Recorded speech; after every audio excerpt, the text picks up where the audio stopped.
Welcome to this course. The shipping terms are the main clauses in the contract. Reasonably clearly stipulate shipment terms is an important condition to ensure that the import and export fulfill. This lesson will enable you to understand how to specify shipping terms in a sale contract, including the terms of shipment, loading port, port of destination, transshipment and partial shipment, shipment and demurrage dispatch clause.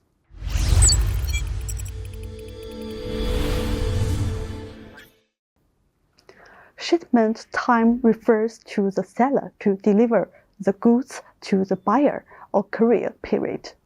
This is the main provisions of the contract.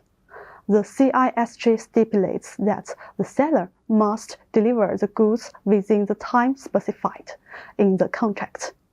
If the seller breaches these conditions, the buyer has the right to cancel the contract and to require the seller to compensate the loss.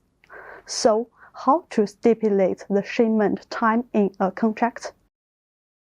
Define the specific time of shipment in international trade contracts. The shipping time is generally stipulated specifically and clearly.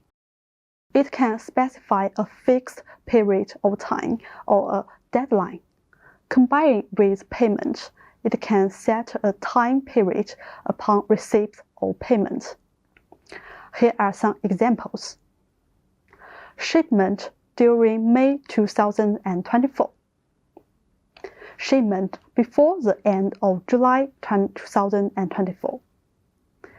Shipment during March, April 2024.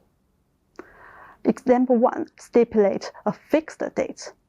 Example 2 gives a deadline, while Example 3 stipulates a period. Provided credit is received within a specific period of time after shipment. For example, shipment within 30 days after receipt of letter of credit. General provisions near shipment. Here are examples. Immediate shipment. Prompt shipment. Shipment as soon as possible.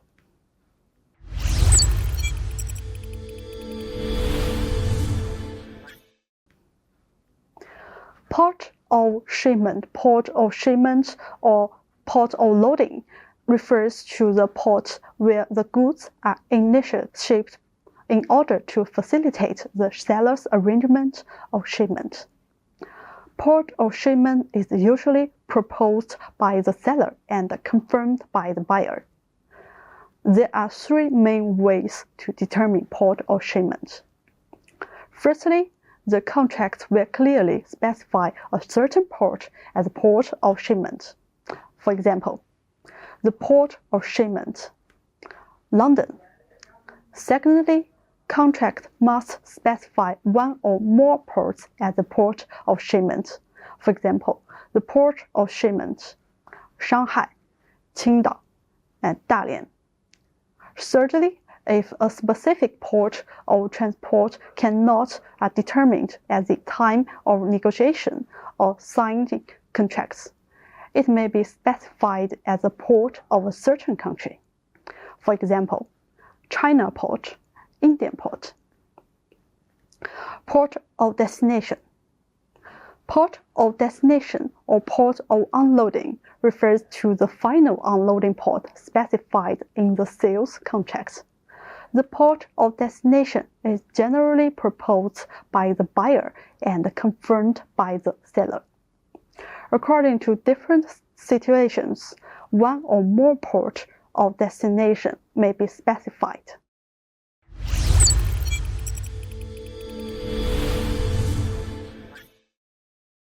Partial shipment refers to the commodities under a contract is to be shipped in more than one lot.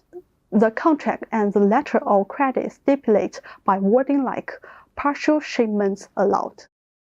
Reasons for partial shipment include the lack of means of conveyance, unavailable shipping space, the limitation of loading or unloading facilities at the port of shipment or destination, the restriction of market capacity, production ability, and so on.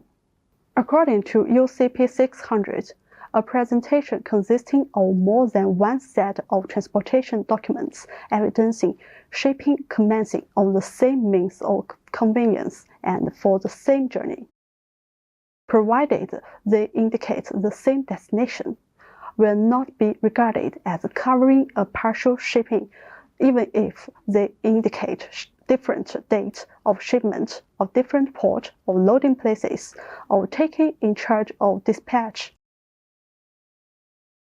If the presentation consists of more than one set of transport documents, the latest date of shipment as evidence on any of the sets of transportation documents will be regarded as a date of shipment. If a drawing or shipment by installment within given period is stipulated in the credit and any installment is not drawn or shipped within the period allotted for this installment, the credit cases to be available for that and any sequence installment. Now let's look at the cases. An export contract, 600 metric tons shipped from January to June, and 1,000 metric tons per month.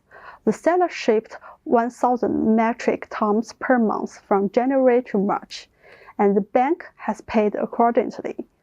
The fourth shipment was originally scheduled to be shipped on 25th April, but due to the non-availability of the vessel, the fourth shipment was delayed until 2nd May. The 5th and the 6th delivery were shipped in May and June.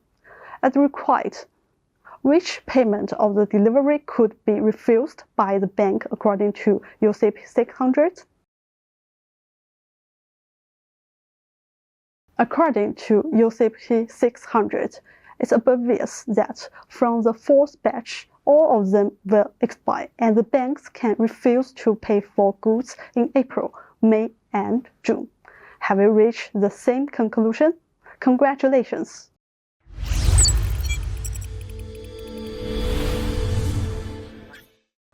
In the international transportation of goods, it's sometimes necessary to transship the goods.